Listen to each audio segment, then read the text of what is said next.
কবিরাজ সোনাউল্লাহ কিছু গাছের গুণবলী বলিতেছি, আপনারা শোনেন।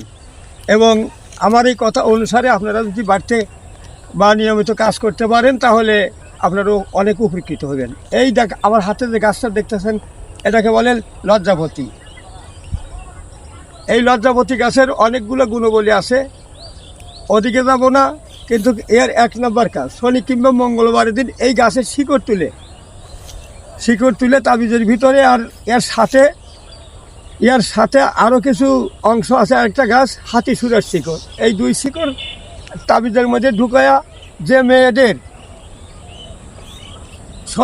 মেয়েদের বসলে নারী নেমে আসে বা যাকে বলে জরায়ু নেমে আসে, ওই রোগের জন্য 1 নম্বর কাজ করবে